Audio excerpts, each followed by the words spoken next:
Is it the end of the world as we know it, or just a hacker's hoax? Orange County cable customers heard the ominous prediction on the air today that the world is going to end because nobody knows about NGN.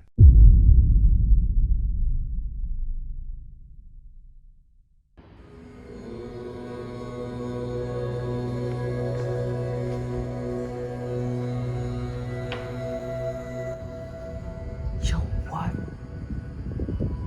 What is this guy doing, bro? Yo, what are you doing? I'm meditating Why? because it's the end of the world and I'm saving it. What? How? I have my heroes. So you're probably wondering, who is this meditating bald-headed freak? And what has he got to do with saving the world? Well, let me introduce myself. My name is Amadeo Giannino, and I, myself, and my group, which consists of Zaki, Jamalullail, Hanif Muhammad, and Hakiim Sudaryono, will save the world as we will be explaining about the NGN to the whole world. Hello, my name is Zaki, and today we are going to discuss regarding the NGN standards, why it was made, its feature, etc. So what is NGN? NGN, which stands for Next Generation Network, is a packet-based network that's used for telecommunication service and data service. Three key principles of NGN is that it's an open architecture, independent provisioning, and multiplicity. The open architecture means that it supports service creation, service updating, and incorporation of service logic provision by third parties while having an enhanced security.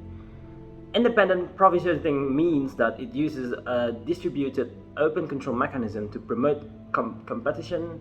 And lastly, multiplicity means that it supports multiple access technologies.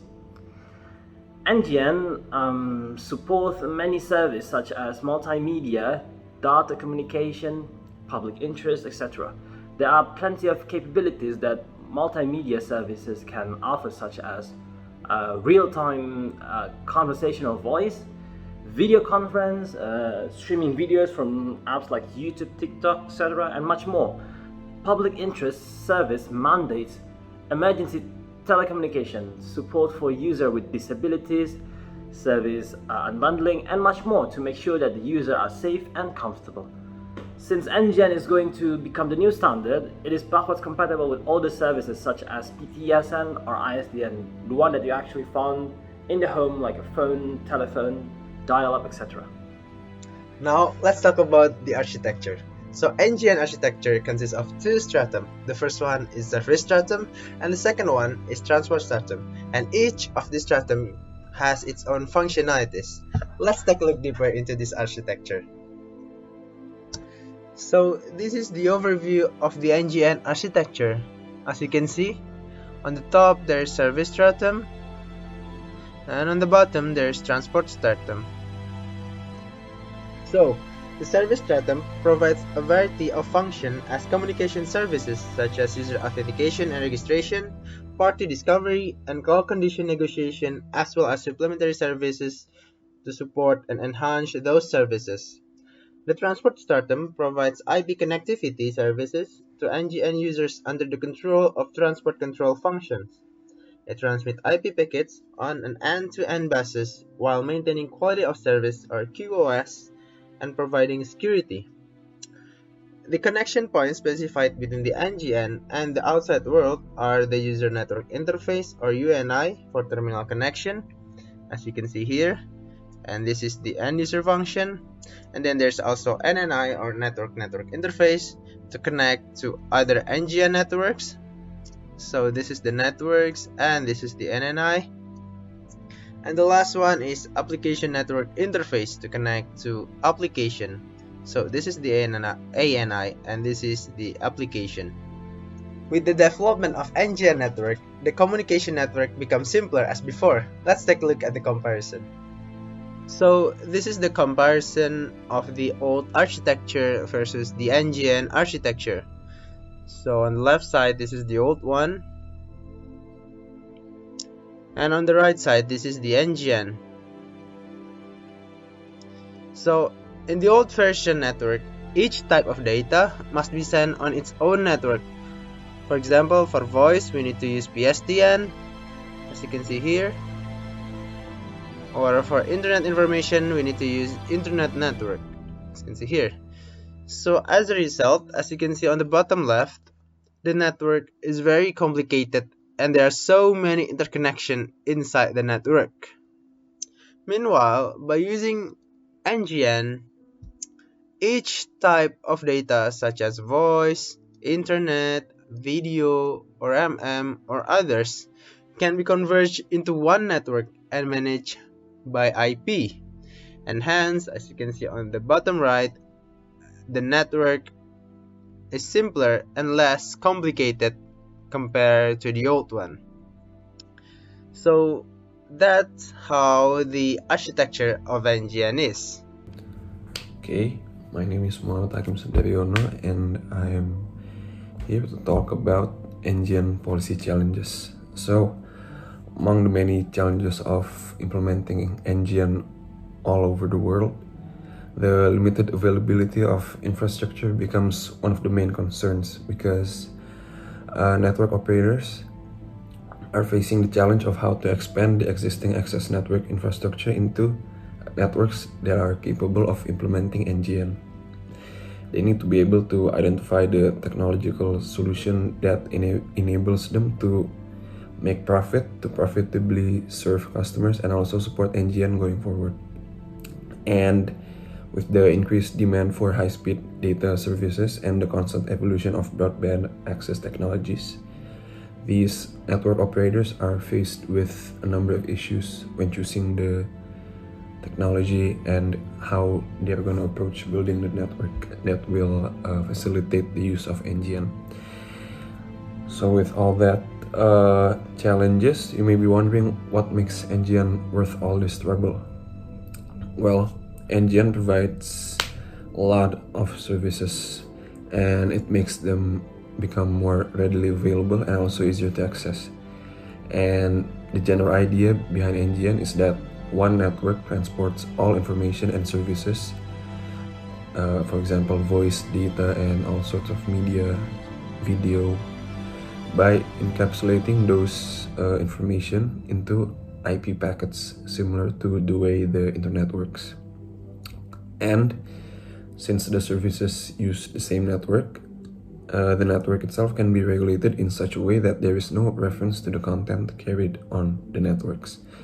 But it should be kept in mind that regulation of the communication sector should only be undertaken by a single regulatory body as opposed to past networks, which were regulated by spectrum frequency allocation and broadcasting regulators.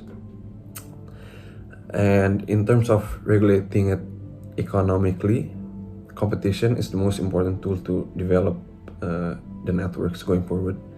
It enables network operators to foster innovation and encourage them to provide a good network in order for them to gain users. And when a market is competitive, businesses will have greater incentives to lower prices, to improve the quality, and to provide buyers with more options. This gives an incentive to network providers that develops internet broadband networks to boost growth in broadband subscribers by giving them the best services possible, whether it by having the fastest internet speeds or by reaching small villages and out of reach places that enables them to have internet. They'll do anything they can in order to make their services the one chosen by the users, because that's why the competition is healthy. And the rapid development of the communication industry also creates an investment incentive, which makes the communication industry grow even more rapidly. One downside in implementing NGN is since NGN requires a high bandwidth capacity, the facilities required to access the high-end technology for NGN will most likely only still be available in densely populated areas or like big cities instead of the smaller villages and smaller cities. which are getting the back end of the stick, which is why a NGN access divide is very likely to happen due to lack of infrastructure and facilities in the smaller villages and cities. And to overcome this problem, many countries have created their own USOs, which are Universal Service Obligations, which are programs that enables them to make telecommunication services more accessible to everyone, where they provide a minimum set of services, which usually include telephone service, internet connection, etc., to all users in a country, regardless of their geographical location within the national territory, and at an affordable price, because usually in the more out of reach villages, they usually don't have the money to pay for normal internet. So usually in these USOs, the government usually give them affordable prices in order for them to be able to access the internet and use telecommunication services. A few examples of USO in Indonesia is a smart village or Desa Pintar. So these smart villages are a program by the government that aims to provide internet to smaller and out of reach villages all across Indonesia that doesn't have those facilities yet at an affordable price. And another example of USO in Indonesia is Desa Dering, or a phone village, where the government supplies telecommunication facilities to villages that doesn't have that service yet. Yeah, that's it for me. Thank you. Now I'm gonna be the last to educate you guys about the NGN broadcasting and network security. So we need to know first what has changed. So through the test of time, digital broadcasting enables a more efficient use of spectrum now. So for example, now we can watch all digital broadcasting such as YouTube, Netflix, Twitch from each of their own IP addresses just from one web search engine. Like for example, it's Google Chrome. And now digital broadcasting enables new audiovisual content providers such as YouTubers, TikTokers, and even anyone. So right now we're in the state where anyone can create content, not like back in the old ages where we need to be an actress to be on TV, or you have to own a TV channel or a radio frequency to be able to broadcast yourself. Like right now, even YouTube's tagline is broadcast yourself. And last is the content provider can offer services directly to all market without gatekeepers. So we can provide services through our content, such as teaching on investing, for example, and like all markets, like even 5-year-old kids can watch my content for free on YouTube. And now we need to know what must be done on these changes. So because government's control on broadcasting content are challenged by the new platforms. Like for example, right now with just a single click, people can post whatever they want, as it's not like the old days with the TV channels. And things such as controversial takes on politics, starting an internet cult, or even like posting pornography or softcore porn in like Twitter or something. And these things are very dangerous, especially for kids growing up, wanting to be like these bad internet influencers. So yeah, the government needs to educate the consumers on the dangers of free and easy broadcasting, and they also need to only allow like apps and websites that carry regulation where the broadcaster must carry public service channels. So if he or she does anything against the laws of broadcasting, like propagandas or hate speeches or teaching like the wrong things, they can be arrested. And so another worry that the government should look upon is the attack on these IP-based networks. These can lead into many problems such as identity and personal information theft, data removal, network destruction, and also unauthorized access to governmental and citizen data. The only thing the government should do is, of course, tighten the defenses, do not get hacked, and have more brilliant people as the network security, and even try to learn from other countries on how they maintain very good network security. That is all from our group. Thank you for watching, and you're welcome because we saved our world.